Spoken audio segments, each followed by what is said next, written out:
Hello बच्चों, तो welcome to physics by Prince sir. आपके इस प्यारे से चैनल में आपका स्वागत है। बच्चों, जैसे कि अभी हमें मैंने टेंथ की सीरीज स्टार्ट की थी। टेंथ की सीरीज में भी हमारा ऑलरेडी एक चैप्टर अपलोड हो चुका है और वहां भी चैप्टर ऐसे अपलोड होते जाएंगे। उसके साथ साथ हमने फिजिक्स की भी सीरीज अपलोड कर रहे हैं, जिसमें हम अभी चैप्टर कौन सा स्टार्ट करने जा रहे हैं, मोशन। आपको पता है 9th क्लास की साइंस में हमारा फिजिक्स पार्ट होता है, केमिस्ट्री पार्ट होता है, बायो पार्ट होता है ना। तो उस साइंस में मैं आपको कौन सी सीरीज स्टार्ट कर रहा हूं, फिजिक्स पार्ट। बेसिकली इसमें हमारे 5 चैप्टर्स हैं, motion, law of motion, work energy, power, sound, है ना, और ग्रेविटेशन। ये हमारे 5 चैप्टर हैं जो कि धीरे धीरे सारे अपलोड्स हो जाएंगे कुछ दिन में। और आज हमारा चैप्टर हम स्टार्ट कर रहे हैं बच्चों, मोशन, जो कि हमारा फर्स्ट चैप्टर है फिजिक्स पार्ट का। क्लियर? तो बच्चों फटाफट से हम स्टार्ट करते हैं। तो मोशन, बच्चों मोशन क्या है? बच्चों मैं बहुत से ऑफलाइन क्लासेस पढ़ाता हूं और मैंने कई बच्चों से जब ये लाइव पूछा कि मोशन क्या है, तो बच्चे आंसर क्या देते हैं, जनरल 90% बच्चे, और वो सही भी है। हाँ, बच्चे क्या बोलते हैं बच्चों, मतलब आप ही लोग क्या बोलते हैं, मोशन क्या है? कोई भी चीज सर अगर चल रही है तो वो मोशन है। Anything sir which is moving is motion. बात भी सही है, चल रही है तो वो मोशन है। ओके सर, कोई भी चीज जो चल रही है वो मोशन है। या कुछ बच्चे कहते हैं सर किसी भी चीज की जब पोजीशन चेंज होती है, सपोज ये उसकी इनिशियल पोजीशन थी, ये उसकी इनिशियल पोजीशन थी, और सर सपोज ये उसकी फाइनल पोजीशन है, तो सर चेंज इन पोजीशन भी सर क्या होता है, मोशन होता है। क्या है बच्चों, फाइनल पोजीशन, ये क्या थी, इनिशियल पोजीशन। तो बच्चों जब इनिशियल से फाइनल पोजीशन, मतलब किसी भी बॉडी की पोजीशन चेंज होती है तो उसको मोशन बोलते हैं। ये बच्चे जनरली डेफिनेशंस देते हैं और कहीं ना कहीं सही भी है। बट साइंस में बच्चों मोशन को डिफाइन थोड़ा अलग तरीके से किया गया है। मोशन को डिफाइन करने के लिए बच्चों रेफरेंस की जरूरत पड़ती है। किसकी जरूरत पड़ती है? रेफरेंस की जरूरत पड़ती है। इसको थोड़ी से बहुत फॉर्म में समझते हैं। सपोज ये बॉडी, एक बॉडी है, वो चल नहीं रही है, बॉडी चल नहीं रही, तो बच्चों क्या कह देते हैं उसको देख के कि ये बच्चों रेस्ट पे है। सर ये बॉडी मूव नहीं कर रही है तो ये रेस्ट पे है। लेकिन एक छोटी सी बात करता हूं, सपोज मैं यहां पर खड़ा हूं, मैं इस बॉडी को देख रहा हूं, तो मैं क्या बोलूंगा, रेस्ट है। सपोज आप अपने घर में खड़े हो और आपके घर के बाहर आपकी कार पार्क है और आप क्या कह रहे हो कि सर ये रेस्ट पे है। हाँ बच्चों, वो रेस्ट पे है, बट वो आपके रिस्पेक्ट में रेस्ट में है। वहीं मैं कहूं कि सपोज एक वहीं से कोई बाइक, वहीं से कोई एक बाइक पास हो रही है, वहीं से कोई एक बाइक पास हो रही है, तो बच्चों जब ये बाइक वाला इस कार को देखेगा, ये बाइक वाला जब इस कार को देखेगा तो उसको ये लगेगा कि इस कार पीछे जा रही है, या उसके रिस्पेक्ट में इस कार की पोजीशन चेंज हो रही है। तो इस बाइक वाले के रिस्पेक्ट में बच्चों ये कार तो मोशन में है, भले ही ये खड़ी हुई है, बट इसके रिस्पेक्ट में तो इसकी पोजीशन चेंज हो रही है। वहीं आप जहां पर खड़े हो, आपके रिस्पेक्ट में ये क्या है, रेस्ट पे है। तो एट ए टाइम बच्चों ये कार रेस्ट पे भी है और मोशन में भी है। डिपेंड करता है क्या बच्चों, रेफरेंस। क्या डिपेंड करता है? रेफरेंस, कि आप किसके रिस्पेक्ट में उसको देख रहे हो। और बहुत अच्छे से समझते हैं, सपोज एक घर बना हुआ है, तो घर तो हमेशा रेस्ट पे होता है, सही भी बात है। आप कभी भी किसी घर को देखो तो वो क्या है, रेस्ट पे है। लेकिन एक छोटा सा आजू बाजू की चीजों को छोड़ते हैं, मैं कहता हूं कि ये अर्थ है, ये बच्चों क्या है, अर्थ है, और ये एक उस पे हाउस बना हुआ है, घर बना हुआ है, बिल्डिंग बनी हुई है ना। क्या बनी हुई है? बिल्डिंग। अब मैं आपसे कहता हूं, यहां पर कोई बंदा खड़ा हुआ है, आप ही खड़े हुए हैं, आप कहोगे सर बिल्डिंग है वो थोड़ी ना चलती, वो तो रेस्ट पे, सही भी बात है, आप भी लॉजिकल सही हो। बट मैं कह रहा हूं कोई वजह स्पेस से, कोई एस्ट्रोनॉट है, तो स्पेस से इस बिल्डिंग को देख रहा है। अब आप और हमको एक बात पता है कि अर्थ तो बच्चों गोल गोल घूमता है, किसके अराउंड, सन के अराउंड। तो ये बिल्डिंग किसके ऊपर बनी हुई है, अर्थ के ऊपर बनी हुई है। तो ये स्पेस से जब इसको देखेगा, ये तो उसको चलती हुई दिखेगी। अरे यस और नो, मैं समझ पा रहा हूँ कि आपको बातें क्लियर हो रही होंगी कि ये बिल्डिंग रेस्ट पे है इसके रिस्पेक्ट में, वहीं ये बिल्डिंग मोशन में वो किसी एस्ट्रोनॉट के रिस्पेक्ट में जो उसको स्पेस से देख रहा है, because earth revolve around the sun, earth move कर रहा है। ये बहुत अच्छे से समझ आ गया होगा। वैसे बच्चों ना, हम अगर मोशन को डिफाइन करें तो मोशन क्या है, सबसे पहले मोशन को डिफाइन करने के लिए बच्चों एक रेफरेंस चाहिए पड़ता है। क्या चाहिए पड़ता है? रेफरेंस। कि आप किसके रिस्पेक्ट में पूछ रहे हो। अगर कोई आपसे पूछे कि ये कार मोशन में है, तो आपका क्वेश्चन होना चाहिए कि किसके रिस्पेक्ट में पूछ रहे हो सर आप, है ना। क्लियर हुई बात। वो कार रेस्ट पे भी है और मोशन में भी है, डिपेंड करता है किसके रिस्पेक्ट में पूछ रहे हो। थोड़ा सा और इसको समझते हैं, फिर इसकी डेफिनेशन लिखते हैं, है ना। ठीक, तो बेसिकली बच्चों मोशन होने के लिए क्या होना चाहिए, पोजीशन का चेंज होना चाहिए। मैं ये कहता हूं ये पॉइंट एक ए है, ये पॉइंट बी है। कोई पार्टिकल एक पॉइंट ए पे था या बॉडी, अब वो उसकी पोजीशन कहां हो गई, बी पे हो गई, तो मोशन हुआ। क्या है बच्चों कि मोशन होने के लिए पोजीशन का चेंज होना जरूरी है, ये तो सही बात है, बट किसी रेफरेंस के रिस्पेक्ट में, किसी रेफरेंस के रिस्पेक्ट में। एक ही टाइम पे कोई बॉडी रेस्ट पे भी हो सकती है, मोशन पे भी हो सकती है, डिपेंड करता है कि हम किसके रिस्पेक्ट में बात कर रहे हैं। और सपोज कोई इंसान खड़ा हुआ है, वो एक बिल्डिंग को देख रहा है, तो बिल्डिंग क्या है, रेस्ट पे। वहीं एक कोई बाइक वाला वहां से पास हो रहा है, तो उस बाइक वाले की पोजीशन बिल्डिंग के रिस्पेक्ट में चेंज हो रही है, तो वो बिल्डिंग उस बाइक वाले के रिस्पेक्ट में मोशन में। आसान सी बात है। तो व्हाट इज मोशन, यहां से हम बता सकते हैं मोशन बेसिकली बच्चों रिलेटिव टर्म। मोशन क्या है, एक रिलेटिव टर्म है। रिलेटिव का मतलब किसके रिस्पेक्ट में बात हो रही है बच्चों। मोशन क्या है, एक रिलेटिव टर्म है कि किसके रिस्पेक्ट में बात कर रहे हो। एक ही टाइम पे बॉडी रेस्ट पे भी हो सकती है और मोशन पे भी हो सकती है, डिपेंड ऑन रेफरेंस। तो सबसे पहले हम क्या लिखेंगे कि हम मोशन को रेफरेंस पे डिफाइन करते हैं। किस पे डिफाइन करते हैं बच्चों, किसी रेफरेंस से डिफाइन करते हैं। क्या बात समझ आई, यस और नो बोलो। जैसे कि मैं बोलता हूं एक रेलवे स्टेशन है, ये क्या है, रेलवे स्टेशन से, और आपका घर इस रेलवे स्टेशन से 5 किलोमीटर दूर है। आपका घर इस रेलवे स्टेशन से 5 किलोमीटर दूर है। तो ये जो आपकी दूरी है वो किसके रिस्पेक्ट में बच्चों, रेलवे स्टेशन की। तो आप जब इस रेलवे स्टेशन से अपने घर जाएंगे तो आपको कितनी दूरी तय करनी पड़ेगी, 5 किलोमीटर। इसको हमने क्या बोला कि ये दूरी हमने किसके रिस्पेक्ट में बताई, रेलवे स्टेशन की। हाँ, वही मैं कहूं कि यहां पर कोई बस स्टॉप है, तो समझ आ जाएगा थोड़ी देर में बातें वो क्या रही है। एक बस स्टॉप है और इस बस स्टॉप से आपके घर की दूरी कितनी है, 2 किलोमीटर है।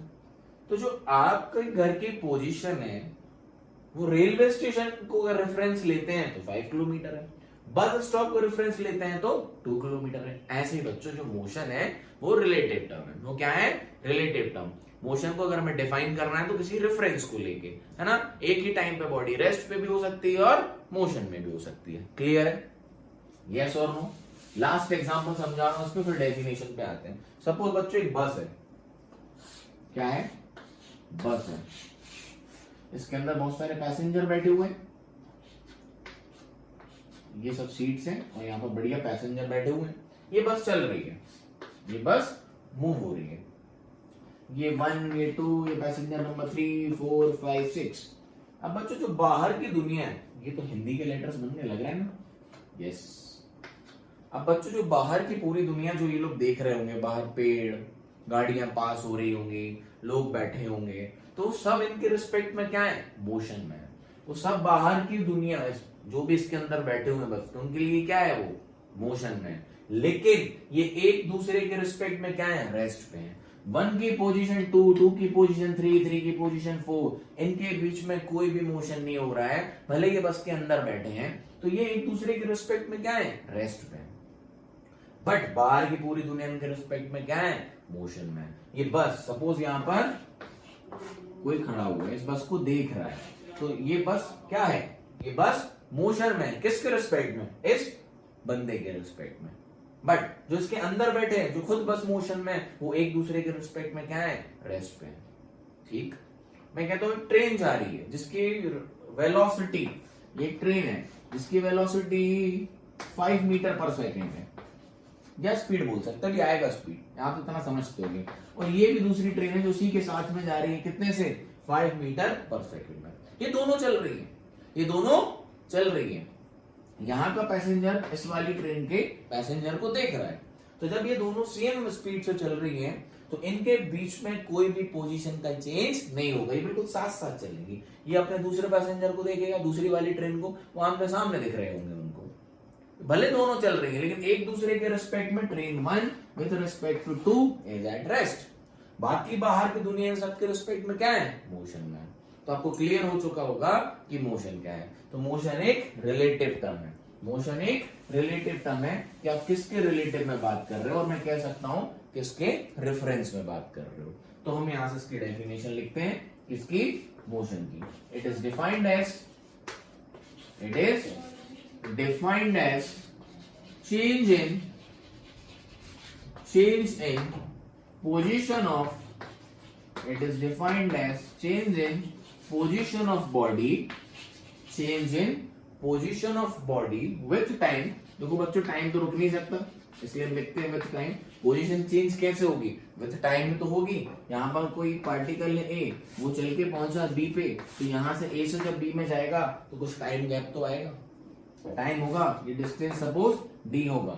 तो it is defined as change in position of body with time with respect to some frame of reference. क्या बात बच्चों समझ में आई?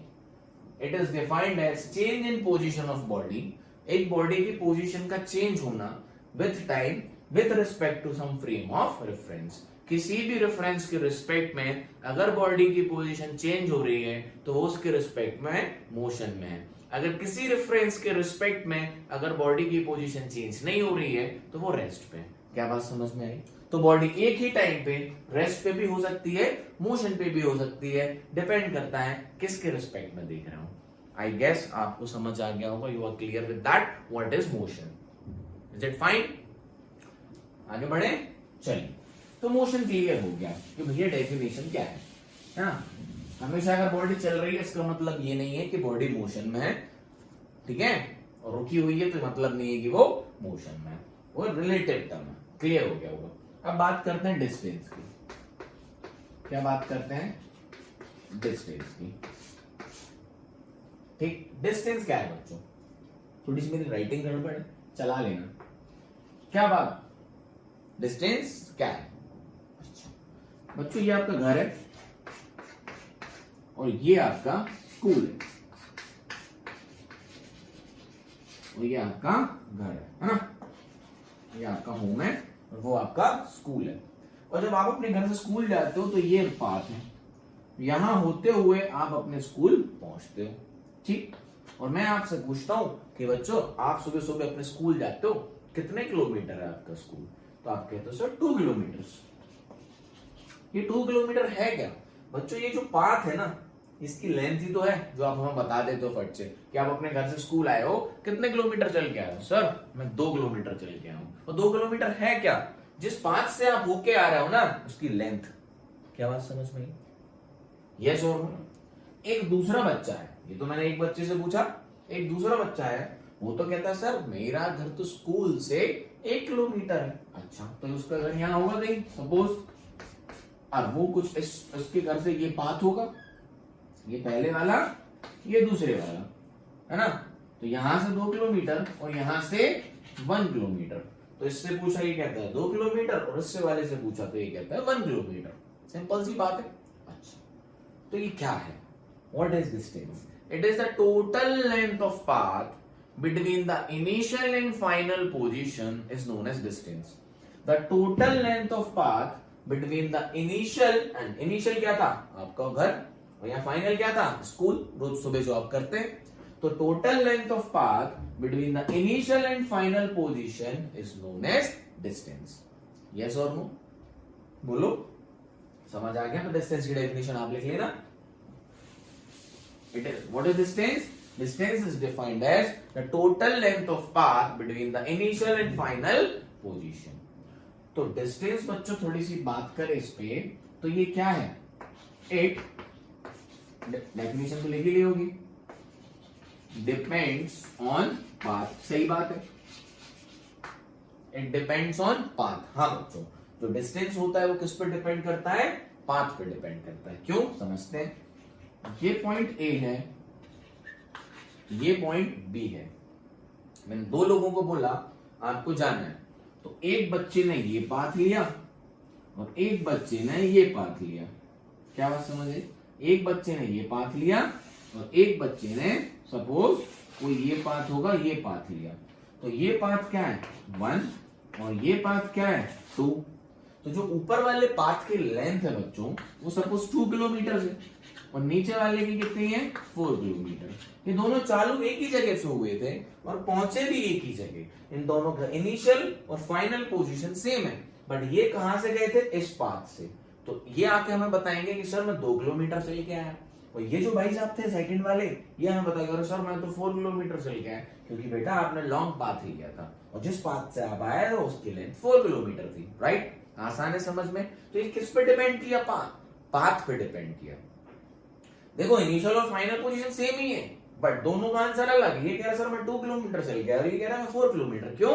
इन्होंने भी दूसरा पाथ लिया है और इन्होंने दूसरा पाथ लिया है। तो डिस्टेंस किस पे डिपेंड करता है बच्चों? पाथ पे। क्लियर है? डिस्टेंस किस पे डिपेंड करता है? पाथ पे। Very good. इसके यूनिट की बात कर लेता है, इसके यूनिट की बात कर लेता है। इसकी यूनिट क्या होती है बच्चों? इसकी एसआई यूनिट। एसआई यूनिट का मतलब इंटरनेशनल स्टैंडर्ड ऑफ यूनिट, मतलब जो ग्लोबली फॉलो करते हैं। International standard unit, SI unit of distance क्या है? मीटर। क्या है बच्चों? मीटर। इसको किससे डिनोट करते हैं? एम से। क्लियर? देखो बच्चों सेंटीमीटर में भी नाप सकते हैं, किलोमीटर में भी नाप सकते हैं, बट तो एक यूनिट को स्टैंडर्ड जो हमने माना जिसको हम इंटरनेशनल स्टैंडर्ड्स बोलते हैं वो क्या है? मीटर है।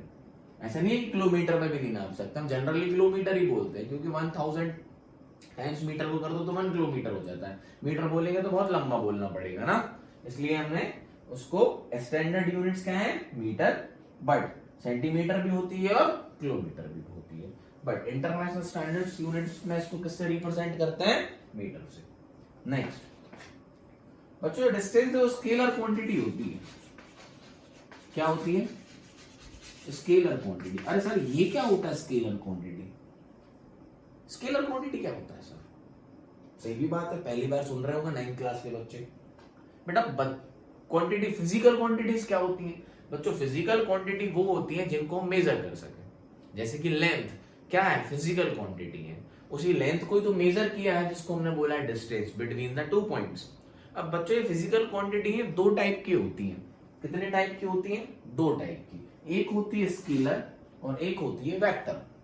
सुनना ध्यान से, मैं अभी आपको ये बताता हूं क्योंकि हम डिस्प्लेसमेंट में काम भी आएगा। बच्चों फिजिकल क्वांटिटी 2 टाइप की हो जाती है और एक और होती है टेंसर, वो भी आपके काम की नहीं इसलिए मैं आपको बताऊंगा नहीं यहाँ पे। एक होती है स्केलर और एक होती है वेक्टर। अब ये स्केलर और वेक्टर क्या होते हैं समझते हैं, बट पहले ये लिख लो डिस्टेंस क्या है? 2 पॉइंट के बीच का पाथ लेंथ। इसको हम कैसे लिखेंगे? Distance is defined as the total length of path between the initial and final position. Clear है? समझ आ रहा है? हाँ। तो बच्चों काय पे डिपेंड करता है डिस्टेंस? डिस्टेंस पाथ पे डिपेंड करता है। इट डिपेंड्स ऑन पाथ, जिस पाथ से जाओगे उतना होगा। ऐसा unit of distance is metre, ठीक है, and it is a scalar quantity. जब कभी लिखने को आ जाता है राइट अबाउट डिस्टेंस डेफिनेशन, तो हम ये सब लिखना है। अगर इसके डिफरेंस भी देखेंगे जब हम डिस्प्लेसमेंट पढ़ लेंगे, difference between distance and displacement. Clear हो गया? आगे बढ़े। आइए पहले स्केलर और वेक्टर समझते हैं। थोड़ा दिमाग को खोल के रखना, स्केलर को फट से समझ जाओगे, थोड़ा सा वेक्टर समझने में बच्चे टेंशन ले लेते हैं, लेनी नहीं, मैं हूं ना। स्केलर समझते हैं, ध्यान से सुनना बच्चों। मैंने आपसे जैसे कहा, सपोज मैं क्लास में पढ़ा रहा हूं स्कूल में, और मैंने आप सबसे कहा कि जाओ बच्चों सब लोग 1 kg फ्रूट्स लेके आओ मेरे लिए। क्या लेके आओ? 1 kg फ्रूट्स लेके आओ। सब लोग क्लास में सपोज 20 बच्चे हैं। कितने बच्चे हैं? 20 बच्चे। तो 20 और ये मैं हूं, है ना, प्यारा सा। तो 20 बच्चों ने सबने मुझे 1 kg क्या दिए? फ्रूट्स दिए। कोई से भी फ्रूट्स लाए हो, दिए 1 kg। तो मेरे पास कितने हो गए? 20 kg। हमने इसको क्या किया? डायरेक्टली जोड़ दिया। क्या किया? आसान आसान में समझाऊंगा, बस थोड़ा थोड़ा समझो। मैंने इसको डायरेक्टली जोड़ दिया। 1 + 1 + 1 + 1 + 1 + 1 + तो कितना हो गया? 20 kg। अब एक बात बताता हूं, कुछ बच्चों ने मुझे ईस्ट साइड से लाके दिए, कुछ बच्चों ने मुझे नॉर्थ साइड से लाके दिए, कुछ ने मुझे सामने से दे दिए। क्या कोई फर्क पड़ा किसने मुझे किस डायरेक्शन से लाके दिए? पता नहीं पड़ा ना। सब ने मुझे 1-1 किलो लाके दिए, मैंने उसको जोड़ लिया और मेरे पास 20 किलो हो गए। आसान सी बात है, यस और नो। तो स्केलर क्वांटिटी बच्चों ऐसी क्वांटिटी होती है which has only magnitude. Magnitude का मतलब कितना, कितना है वो, उसको बोलते हैं मैग्नीट्यूड। जैसे मैं बोलूं उसका मैग्नीट्यूड, सबको कितना बोला था मैंने, 1 kg, तो सबको का मैग्नीट्यूड सब जो इंडिविजुअल लाए हैं उसका कितना है 1 kg, और मेरे पास टोटल कितना हो गया 20 kg, तो मेरा मैग्नीट्यूड कितना है 20 kg। मैग्नीट्यूड का मतलब कितना है, ठीक, नंबर। बट नो डायरेक्शन, ध्यान से सुनना, इंपॉर्टेंट है। स्केलर क्वांटिटी ऐसी क्वांटिटी होती है जिसके पास सिर्फ और सिर्फ मैग्नीट्यूड होता है बट नो डायरेक्शन। मतलब ऐसी क्वांटिटी जो डायरेक्शन पे डिपेंड नहीं करती हैं, सिर्फ और सिर्फ उनका किससे लेना देना होता है, मैग्नीट्यूड से। क्या बात समझ में, यस और नो। जैसे कि डिस्टेंस, जिस भी लेंथ से, जिस भी पाथ से आए हो उस पाथ की पूरी लेंथ जोड़ लो, वो आपका डिस्टेंस है। तो डिस्टेंस कैसी क्वांटिटी है, स्केलर। आप नॉर्थ से गए, आप ईस्ट से गए, आप वेस्ट से गए, हमें कोई लेना देना नहीं है। हमें तो बस उस पाथ की लेंथ से लेना देना है जिससे आप आए हो, डायरेक्शन का कोई लेना देना नहीं है। तो ऐसी क्वांटिटी जो सिर्फ और सिर्फ किस पे डिपेंड करती है, मैग्नीट्यूड पे, डायरेक्शन से कोई लेना देना नहीं है, ऐसी क्वांटिटीज को हम स्केलर बोलते हैं। और अच्छे से समझ आएगा जब हम वेक्टर समझेंगे, ध्यान से सुनना, क्योंकि अभी हम वेलोसिटी आएगी तो हम वेक्टर बोलेंगे, इंपॉर्टेंट है समझना। वेक्टर की बात करते हैं बच्चों, किसकी, वेक्टर की। थोड़ा पेशेंसली वीडियो को देखना, धीरे धीरे नई चीज है आपके लिए, सब धीरे धीरे समझ आएगा। वेक्टर क्वांटिटी, वेक्टर क्वांटिटी बच्चों ऐसी क्वांटिटी होती है जो मैग्नीट्यूड तो होगा ही होगा, क्वांटिटी है तो कुछ ना कुछ तो होगा, कितना है, तो मैग्नीट्यूड तो होगा but also direction. The quantity which has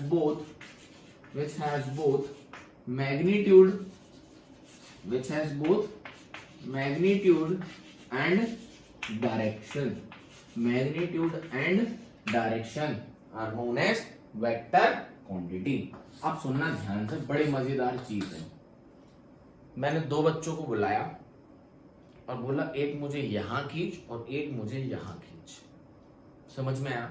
एक से बोला यहां खींचो और एक से बोला यहां खींचो, और उन दोनों ने मुझे सेम फोर्स लगाया। फोर्स आप समझते हो कि पुल और पुश, थोड़ा बहुत एक क्लास में पढ़ा होगा, यहां भी पढ़ेंगे हम अपने नेक्स्ट चैप्टर में।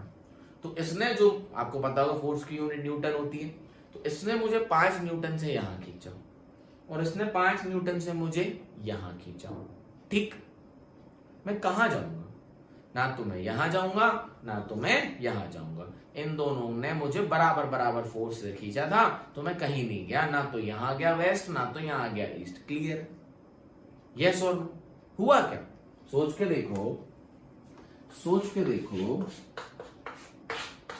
इन भाई साहब ने भी हमें 5 न्यूटन दिया और इन भाई साहब ने भी हमें 5 न्यूटन दिया, लेकिन अलग अलग डायरेक्शन से दिया, और हमारे पास जो नेट बचा बच्चों को कितना बचा, 0।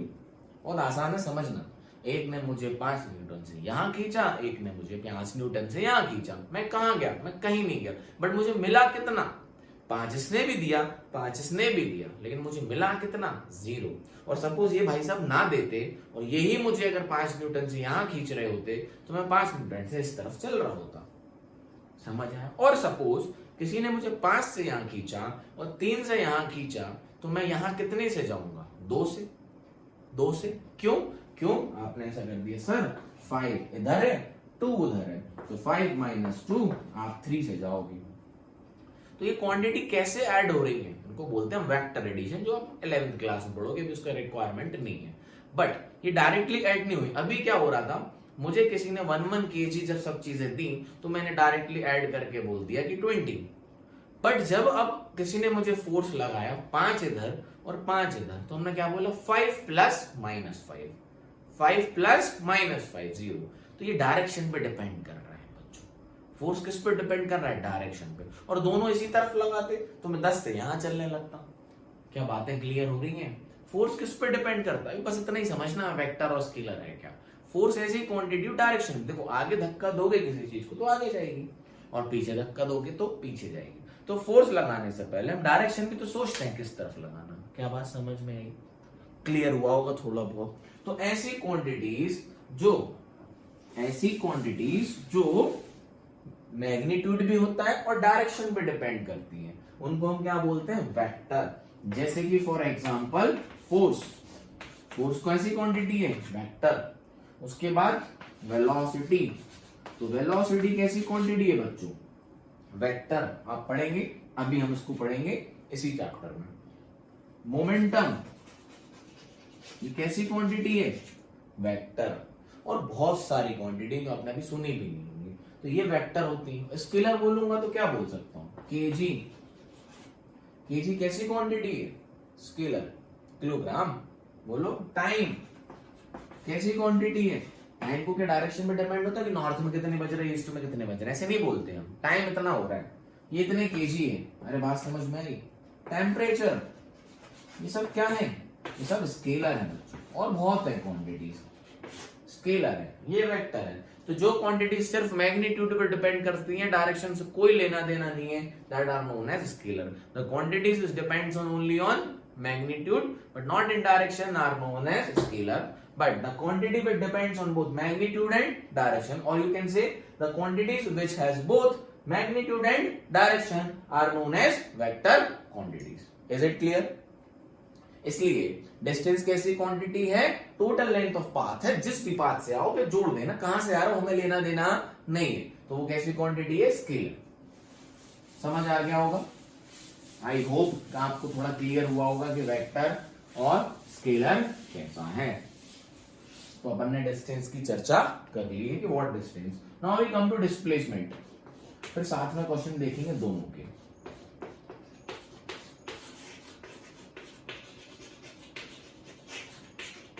डिस्प्लेसमेंट, आपको थोड़ी सी चौक की आवाज आती होगी, मुझे पता नहीं, चौक से लिखने में बच्चों मजा आता है, मुझे पेन से अच्छा लगता है चौक।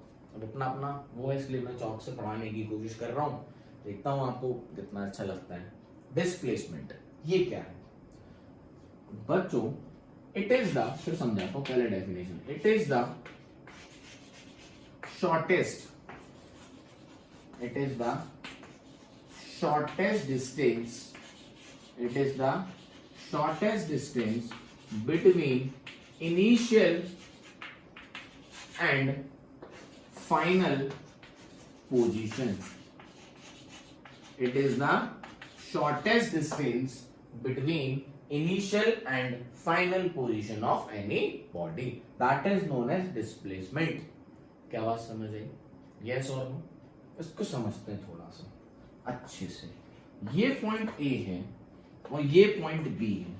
ए से चल के हमें कहा जाना है, बी पे, बट जो पाथ है या रोड हम कह सकते हैं वो ये रही। यस और नो?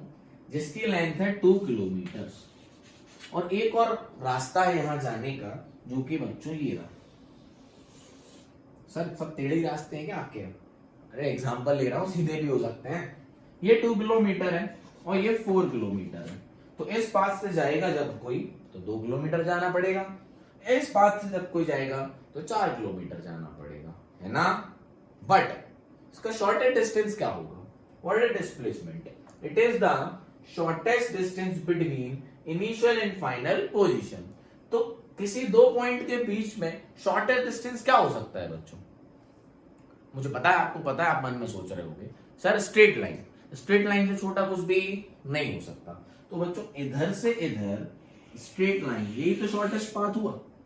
और सपोज ये 1 किलोमीटर का है, ये कितने का है? 1 किलोमीटर का। तो दो लोग थे, एक गया इस पाथ से और एक गया इस पाथ से। नंबर 1 कहां से गया? इस पाथ से, और नंबर 2 कहां से गया? इस पाथ से। तो जब नंबर 1 पहुंचा बी पे और बी पे मैं खड़ा था, मैंने कहा बेटा कितना चल के आए? तो कहता सर 2 किलोमीटर। मैंने दूसरे वाले से पूछा कितना चल के आए हो? तो ये कहता है बच्चों 4 किलोमीटर।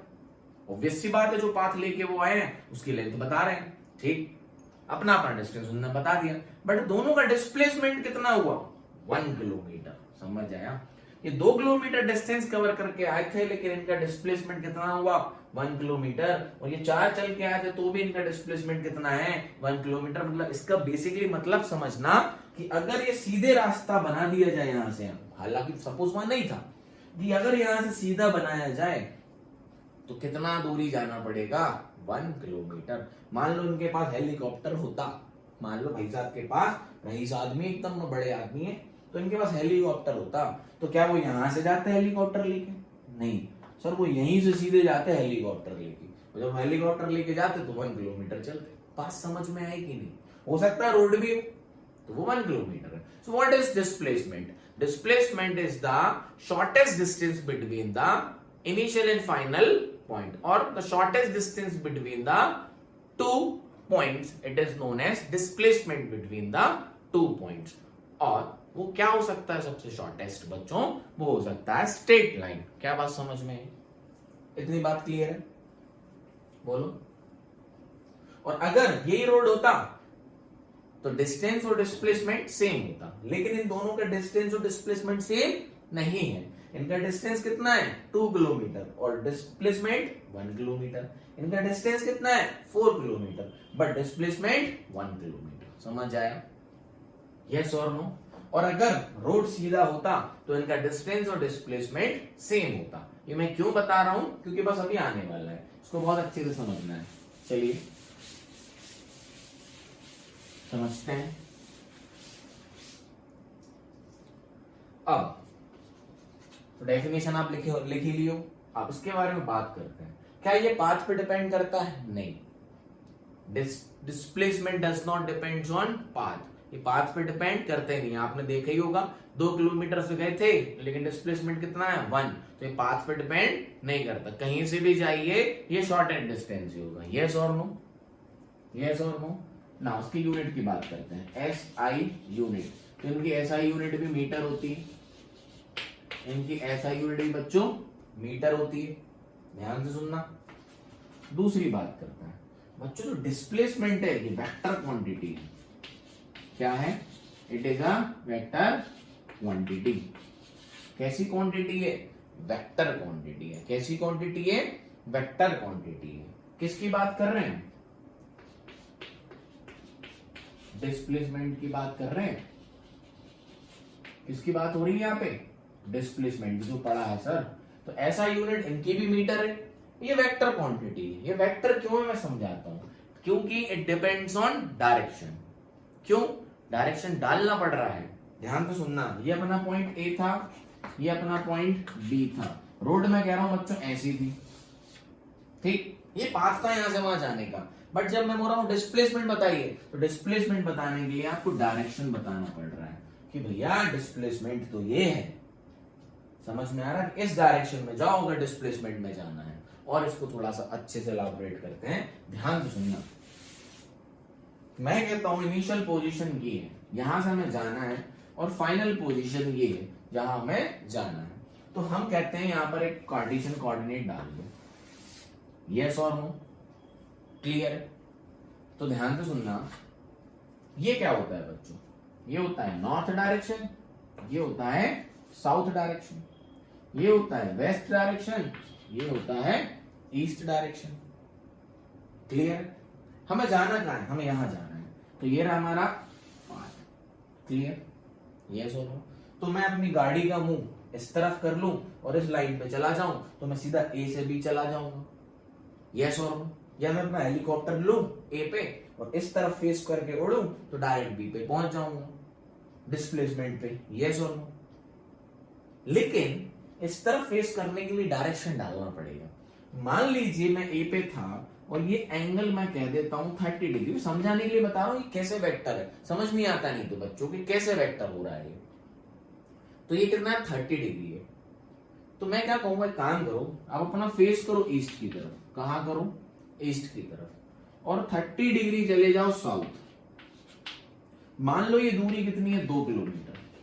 मान लो ये दूरी कितनी है 2 किलोमीटर। तो अपना आंसर लिखूंगा 2 किलोमीटर ईस्ट 30 डिग्री साउथ।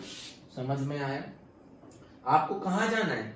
अगर आपको ए से बी में डिस्प्लेस होना है तो तो आपको यहां से जहां से चलना है उसको ओरिजिन मानो और फिर डायरेक्शन डाल लो। 2 किलोमीटर ये तो हो गया मैग्नीट्यूड, यस और नो।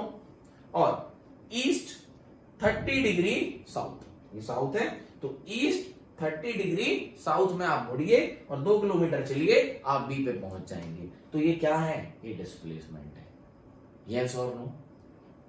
मान लो ये सी है, समुद्र है, तो समुद्र में रोड तो होती नहीं, हम तो डायरेक्ट चले जाते हैं। तो सपोज ये इंडिया है, सपोज ये इंडिया है और ये अपना क्या है? अंडमान है। ये क्या है? अंडमान। तो अगर हम कोस्टल रीजन से जाएंगे तो हम सीधे अंडमान जाएंगे कि रोड बनाएंगे वहां जाने के लिए? तो शिप्स क्या यूज करती हैं? डायरेक्शन, सीधा सीधा देखेंगे और सीधा सीधा निकल लेंगे। आई होप आपको समझ में आ गया होगा कि डिस्प्लेस वेक्टर क्यों है, क्योंकि डिस्प्लेसमेंट बताने के लिए हमें डायरेक्शन और मैग्नीट्यूड दोनों बताना पड़ता है, इसलिए ये वेक्टर क्वांटिटी है। आई होप क्लियर हो गया होगा। तो डिस्प्लेसमेंट पाथ पे डिपेंड नहीं करता है, कौन करता है? डिस्टेंस पे करता है, यस और नो। ये शॉर्टेस्ट डिस्टेंस होता है 2 पॉइंट के बीच का। सब चीजें याद कर लेना फटाफट, यही कोई जरूरत नहीं है, बस कॉपी पेन लेना, नोट्स बनाते रहना, आपको बहुत ज्यादा रिवाइज करने की जरूरत भी नहीं पड़ेगी, यहां से क्लियर होता जाएगा। इसके एसआई यूनिट क्या है? इसकी भी एसआई यूनिट मीटर है और ये वेक्टर क्वांटिटी है, क्योंकि ये डायरेक्शन पे डिपेंड करता है। आई होप आपको डिस्प्लेसमेंट क्लियर हो गया होगा, यस और नो। अब सुनो, ध्यान से सुनना। मान लीजिए पॉइंट ए है, यहां से एक पार्टिकल चलना चालू किया, बी पे गया 3 किलोमीटर, है ना। फिर वहां से वापस चल के किसी पॉइंट सी पे आ गया, और जो वो वापस आया है वो सपोज 2 किलोमीटर वापस आ गया। कितना आ गया? 2 किलोमीटर वापस आ गया। अगर मैं यहां से छोटी सी बात पूछूं आपसे कि बच्चों डिस्टेंस क्या है, डिस्टेंस क्या है, या डिस्प्लेसमेंट क्या है? डिस्टेंस क्या है और डिस्प्लेसमेंट क्या है? तो डिस्टेंस कहता है total length of path between the initial and final position. तो देखिए यहां से यहां 3 और यहां से यहां 2, तो इसका आंसर तो हो जाएगा बच्चों 3 + 2, ये हो गया 5 किलोमीटर, यस और नो। लेकिन डिस्प्लेसमेंट क्या होता है? इनिशियल और फाइनल, मैं एक ही लाइन पे है ना, मैं उस पे नीचे से ये बना दिया कि इसी पे बना देता हूं, नहीं तो आप कहोगे सर ये कैसे, ये हो जाएगा। यहां आया और लौट के कहीं वापस सी पे आ गया। पहले कहां गया वो? ए से गया बी और लौट के वापस आ गया सी, जो कि ये कितना है? 2 किलोमीटर। तो इनिशियल और फाइनल पॉइंट क्या हुआ पहले तो वो देखो। तो इनिशियल तो था ए, लौट के आया सी पे, तो अपना फाइनल कौन सा हो गया? सी। तो ये जो दूरी हुई ना, ये हुआ डिस्प्लेसमेंट। तो वो चला कितना है? टोटल लेंथ 5, 3 + 2, 3 + 2, तो ये तो हो गया 5 किलोमीटर। बट डिस्टेंस कितना हुआ? डिस्प्लेसमेंट, सॉरी, डिस्प्लेसमेंट हो गया 3 - 2, 1। तो डिस्प्लेसमेंट कितना हुआ बच्चों? 1 किलोमीटर। आई गेस आपको क्लियर हो गया होगा कि डिस्टेंस क्या है और डिस्प्लेसमेंट क्या है। तो 2 पॉइंट के बीच की जो पूरे पाथ की लेंथ को आप जोड़ो, जितना वो चला है वो उसका डिस्टेंस, और इनिशियल और फाइनल के बीच का जो शॉर्टेस्ट डिस्टेंस है जितना है वो डिस्प्लेसमेंट। इस पर हम कुछ क्वेश्चंस देखेंगे, आपको क्लियर हो चुका होगा। एक और चीज समझो, फिर इनके बीच का डिफरेंस लिखते हैं। मैं कहता हूं एक पार्टिकल यहां से चालू हुआ ए से और लौट के ए पे ही आ गया, ठीक, लौट के ए पे ही वापस आ गया। मैं कहता हूं अपने घर से गए स्कूल, घूमते हुए वापस आ गए घर, है ना। ए से गए स्कूल और वापस आ गए ए पे, अपने घर पे। तो आपका डिस्टेंस कितना? मान के चलो आपका घर के स्कूल कितना है? 2 किलोमीटर। तो 2 किलोमीटर गए और 2 किलोमीटर वापस आए, तो डिस्टेंस तो हो गया 2 किलोमीटर।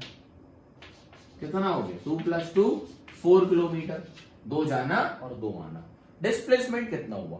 बेटा जहां से गए थे वहीं तो आ गए, जहां से गए थे वहीं तो आ गए, तो डिस्प्लेसमेंट कितना हो गया? 0। कितना हो गया? 0। तो बच्चों डिस्प्लेसमेंट 0 हो सकता है? बिल्कुल हो सकता है। कब होगा? जब इनिशियल और फाइनल पोजीशन क्या हो जाए? सेम।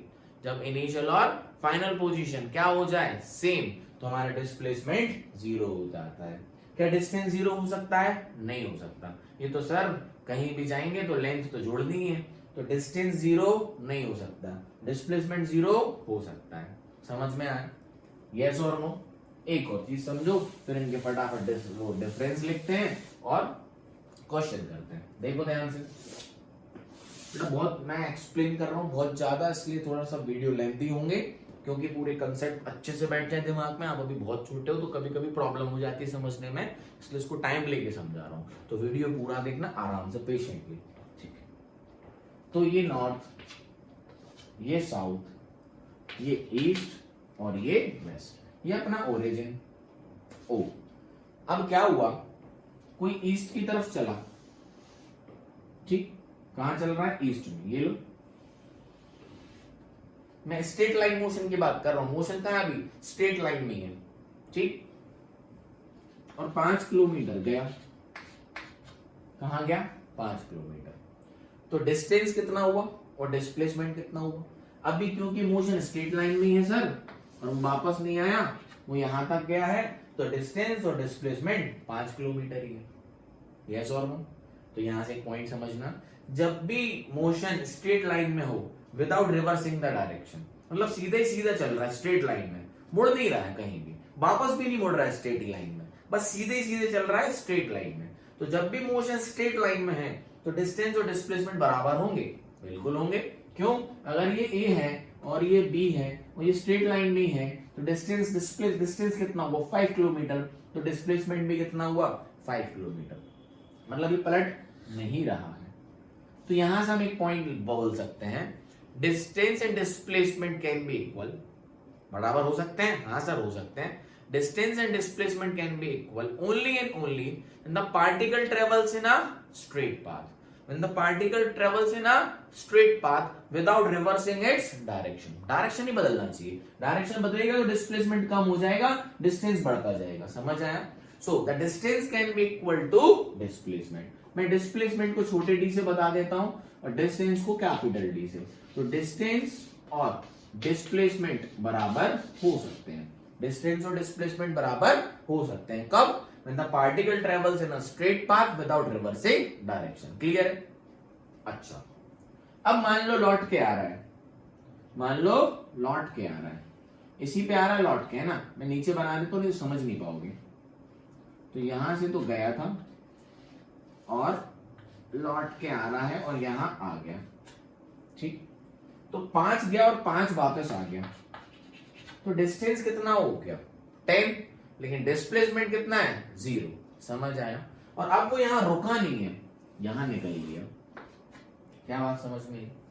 तो बच्चों ध्यान से सुनना, क्यों डिस्प्लेसमेंट एक वेक्टर क्वांटिटी है, तो वेक्टर क्वांटिटी को हम डायरेक्शन से रिप्रेजेंट करते हैं। तो डायरेक्शन रिप्रेजेंट करने के लिए सपोज मैंने ईस्ट डायरेक्शन को, या तो मैं ईस्ट बोलूंगा या तो मैं वेस्ट बोलूंगा। यस और नो?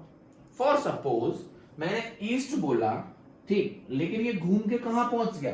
वेस्ट पे, और ये कितना है? Suppose 4 kilometre. तो इनका डिस्टेंस कितना हुआ? देखना आंसर देने का तरीका। डिस्टेंस हुआ सर 5, लौट के आया 5 और 4 ये, तो सर 5 5 10 और 4 14, मतलब 40। तो इनका बच्चों जो डिस्टेंस हुआ वो हुआ 14 किलोमीटर। हाँ कि ना? क्लियर है? बट बच्चों इनका डिस्प्लेसमेंट क्या? ध्यान से समझे क्यों करवा रहा हूं, पूरी डिफरेंसेस समझ जाने चाहिए अच्छे से।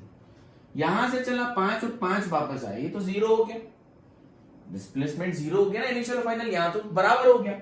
बट जब वो इस तरफ गया तो डिस्प्लेसमेंट कितना हो गया? 4। तो यहां पर डिस्प्लेसमेंट कितना है? 4 किलोमीटर वेस्ट। क्या मैंने यहां पर डायरेक्शन लिखा है? हाँ सर लिखा है, क्योंकि बच्चों चला 14 है, लेकिन डिस्प्लेसमेंट तो 4 ही का हुआ, ये इनिशियल और ये फाइनल, तो 4 किलोमीटर वेस्ट। अब समझना है करा क्यों?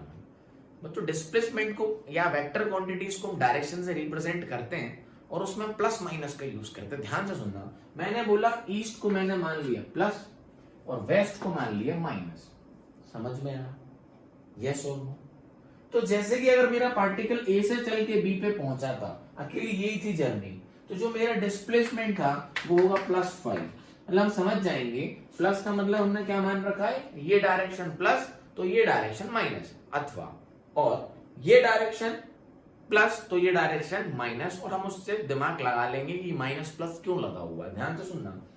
तो मैंने ईस्ट प्लस तो वेस्ट क्या हो गया माइनस, और आप कह सकते हो नॉर्थ प्लस तो साउथ क्या हो गया माइनस। ठीक, तो जो हमारा पार्टिकल ए से बी पे गया तो मान लो यहीं रुक गया, तो डिस्प्लेसमेंट कितना है +5। अब जैसे यहां पे पहुंच गया तो अब हमारा ये ओरिजिन हो जाएगा, और यहां से लौट के आने लगा। तो बेटा जब वो यहाँ बी पे खड़ा होकर लौटा तो वेस्ट की तरफ हो गया ना, वो कहां हो गया वेस्ट की तरफ। और जब वो यहां से लौट के यहाँ आया तो मैंने कहा जो डिस्प्लेसमेंट हुआ बच्चों, जो मैंने स्मॉल डी बोला था आपको, जो स्मॉल डी डिस्प्लेसमेंट हुआ वो हुआ +5 प्लस यहां बी से कितना चला वेस्ट की तरफ 5, तो -5 है ना, तो -5, तो इसलिए कितना हो गया 0। समझ आया, +5 को 5 ही लिखते हैं। समझ आया कैसे ये 0 हो रहा है, आपको दिख भी रहा है कि यहां से यहां जाएंगे और यहां से आप वापस आएंगे तो डिस्प्लेसमेंट कितना होना है, बोलो 0। तो +5 और -5 करेंगे तभी तो 0 होगा। तो ये डायरेक्शन प्लस तो ये डायरेक्शन माइनस, तो मैं यहां से यहां गया तो +5 चला, अब मैं यहां आ गया तो ये वाली डायरेक्शन में चलना है, तो ये तो माइनस है तो ये -5 हो गया। तो +5 -5 0, समझ गए। और अब वो कहां गया इस तरफ, तो ये डिस्प्लेसमेंट कितना हुआ -4। तो -4 रिप्रेजेंट क्या कर रहा है, हमने प्लस ईस्ट माना था तो माइनस क्या हो गया वेस्ट। तो -4 क्या रिप्रेजेंट कर रहा है कि 4 kilometre towards west. I hope कि आपको समझ आ गया होगा ये माइनस प्लस क्या है। तो क्या डिस्प्लेसमेंट माइनस हो सकता है, हाँ, लेकिन वहां माइनस क्या रिप्रेजेंट करता है डायरेक्शन। समझ में आया, तो डिस्प्लेसमेंट कैन बी पॉजिटिव, 0 और नेगेटिव। बट क्या डिस्टेंस नेगेटिव हो सकता है, नहीं हो सकता। क्या डिस्प्लेसमेंट डिस्टेंस से ज्यादा हो सकता है, नहीं हो सकता। क्या दोनों बराबर हो सकते हैं, हाँ हो सकते हैं। कब, जब दोनों सेम पाथ में हो। तो यहां पर डिफरेंस देखो फटाफट, यहां पर आप पेपर में बहुत आता है, तो यहां लिखेंगे डिस्टेंस और यहां लिखेंगे displacement.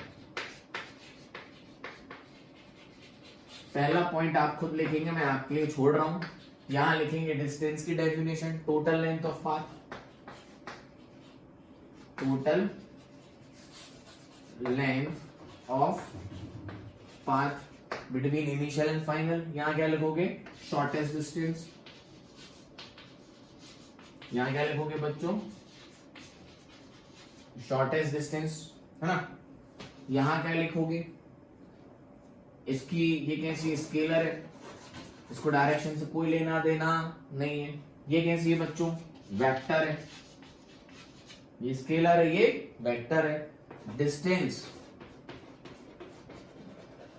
Is only positive, distance हमेशा क्या होता है पॉजिटिव होता है, ना तो ये 0 हो सकता है ना तो नेगेटिव हो सकता है। तो डिस्टेंस इज ऑलवेज और only positive, distance is always, always कर लो ज्यादा बढ़िया रखिएगा, डिस्टेंस इज ऑलवेज पॉजिटिव। और डिस्प्लेसमेंट क्या होगा, पॉजिटिव भी हो सकता है, नेगेटिव भी हो सकता है एंड 0। और पॉजिटिव नेगेटिव का मतलब डायरेक्शन, क्योंकि ये वेक्टर है। और दोनों की कॉमन बात करें तो दोनों की एसआई यूनिट क्या है मीटर। क्या डिस्टेंस, क्या डिस्प्लेसमेंट डिस्टेंस से ज्यादा हो सकता है, नहीं। क्या डिस्टेंस डिस्प्लेसमेंट से ज्यादा हो सकता है, हाँ। भाई बड़े पाथ से आए हो तो डिस्टेंस तो ज्यादा ही होगा, और ये तो शॉर्टेस्ट ही होता है। क्या दोनों बराबर हो सकते हैं, हाँ हो सकते हैं सर। कैसे, जब पाथ कैसा हो, when it travels in a straight path without reversing the direction। ठीक, आई होप आपको डिस्टेंस और डिस्प्लेसमेंट समझ आ गया होगा। नोट कर लें, बढ़िया नोट्स बना लें प्रॉपर। क्या बात है, ठीक है, हाँ सर सब समझ आ गया, 1 नंबर। अब आओ थोड़े से 1-2 क्वेश्चंस देखते हैं इसमें। देखो मैं कह रहा हूं पार्टिकल, अ बॉय ट्रेवल्स, एक बॉय ले लेते हैं, a boy travels 5 kilometre east, कहां चला 5 kilometre east. Then he travel, a boy travels 5 kilometer east, then he travel और मूव जो भी आप समझे 5 किलोमीटर नॉर्थ, 5 किलोमीटर नॉर्थ। एक लड़का है जो 5 किलोमीटर ईस्ट चला और फिर 5 किलोमीटर नॉर्थ चला। तो डिस्टेंस बताइए और डिस्प्लेसमेंट बताइए। बड़े डी का मतलब समझना है डिस्टेंस और छोटे डी का मतलब डिस्प्लेसमेंट। ठीक, मैं दोनों को बड़ा बड़ा डी लिख दूंगा तो कंफ्यूज हो जाओगे। आइए तो इसको थोड़ा सा पहले हम डायग्राम बना लिया करो। क्या बना लिया करो? डायग्राम, तभी आपको ये क्लियर होगा। ध्यान दो, तो ये मैंने डायग्राम बना लिया और ये हमारा ओरिजिन हो गया। तो ये होगा बच्चों नॉर्थ, ये साउथ, ये वेस्ट और ये ईस्ट। क्लियर? ये साइन तो सबको डायरेक्शंस तो पता है, डायरेक्शन डालने आते हैं। ठीक, अब उस पर अपन इसके डायरेक्शन प्लॉट करते हैं। तो 5 किलोमीटर पहले कहां गया? ईस्ट। तो ये ले हमारा ओरिजिन, तो ये रहा 5 किलोमीटर। रैंडमली मार्क कर लेते हैं। तो ये हो गया हमारा 5 किलोमीटर, क्योंकि तब आप उस पर देखोगे तभी आपको समझ में आएगा कि करना क्या है। तो प्लॉट करा करो डायग्राम। 5 किलोमीटर ईस्ट और 5 किलोमीटर नॉर्थ। तो ये लो बच्चों, ये क्या हो गया?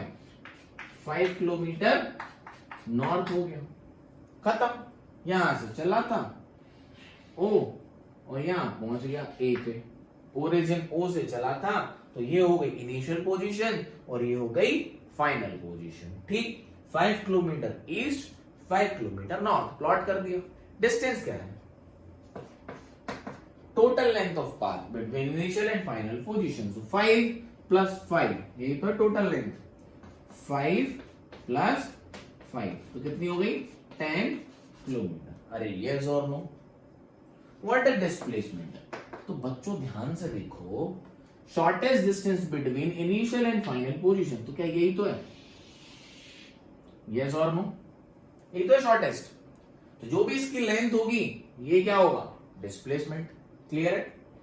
आपको दिख रहा होगा ये राइट एंगल ट्रायंगल है ना? अरे लेंथ भी तो निकालनी पड़ेगी। ये क्या है? राइट एंगल ट्रायंगल है। तो इसकी लेंथ हम किससे निकाल सकते हैं? पाइथागोरस थ्योरम से। अब आपको पता है कि ये परपेंडिकुलर होता है, ये बच्चों बेस होती है और ये हाइपोटेनियस होती है।